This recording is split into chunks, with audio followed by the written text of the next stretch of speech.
নমস্কার বন্ধুরা, দীপার রান্নাঘরে তোমাদেরকে ওয়েলকাম।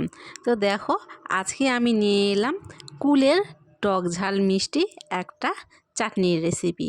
তো কিভাবে করলাম রেসিপিটি, প্রথম থেকে শেষ পর্যন্ত ভিডিওটা না টেনে সম্পূর্ণ দেখতে থাকো। তো কুলের চাটনি তৈরি করার জন্য প্রথমেই আমি এখানে একটা পাত্র নিয়ে নিলাম, তারপরে এখানে নিয়ে নিলাম কিছুটা পরিমাণ কুল। তারপরে কুলটাকে ধুয়ে নেওয়ার জন্য এখানে আমি জল দিয়ে ভালো করে হাত দিয়ে কষলে কষলে কুলটাকে আমি ভালো করে ধুয়ে নিচ্ছি।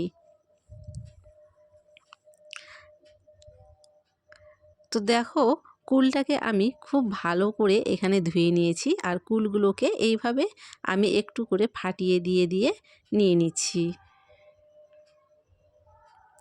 সবগুলো কুল আমি এভাবেই ফাটিয়ে নিলাম।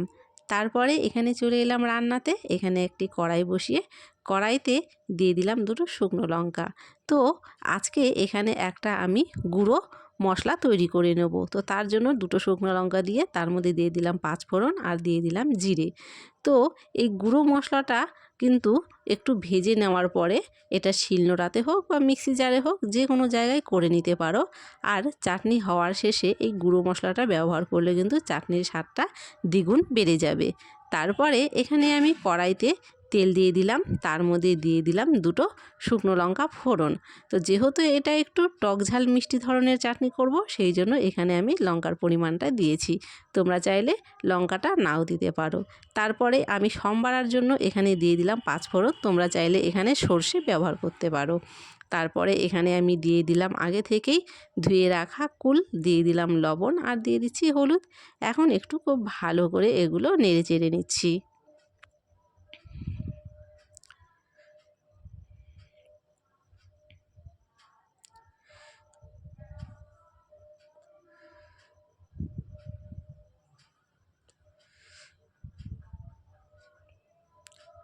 তো দেখো, এগুলো খুব ভালো করে এভাবে নেড়ে চেড়ে নিয়ে একটু হালকা ভেজে নিলাম।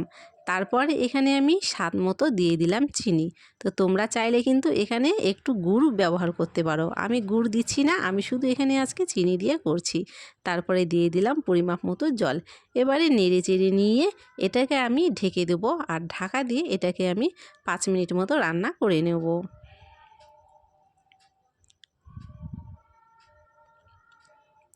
5 মিনিট মতো রান্না করে নেওয়ার পরে দেখো, এখানে ফিরে এলাম, আর দেখতেই পাচ্ছ এখানে জলটা কিন্তু একটু শুকিয়ে এসেছে। আর কুলগুলোর ভেতরে দেখো চিনির যে রসটা ছিল, সেই চিনির রসটা ঢুকে কিন্তু কুলগুলো বেশ ফুলে ফুলে বড় বড় হয়ে গেছে।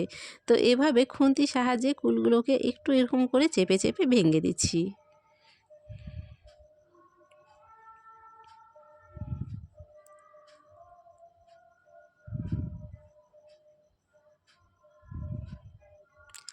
এরকম অবস্থায় আমাদের কিন্তু কুলের চাটনি হয়ে গেছে। এখন নামানোর আগে যে আগে থেকেই প্রথমে ভাজা মশলাটা করে রেখেছিলাম, সেটা এর উপর দিয়ে ছড়িয়ে দিচ্ছি।